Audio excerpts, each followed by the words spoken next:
Real Shilang YouTube kanali obunachilari, 32lik katta razmerdagi suv shilang so'raganlar uchun olyapman bu videoni. Mana ko'rishlaring mumkin.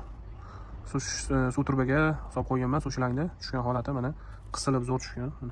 Umuman ochiq joyi yo'q. Mana buni isbotlash tariqasida. Xo'sh.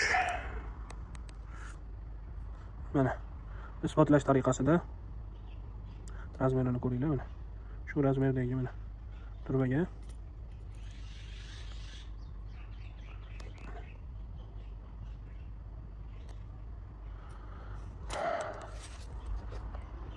xohlasalaring kichkina razmerlar bor, 20lik, bu 32lik.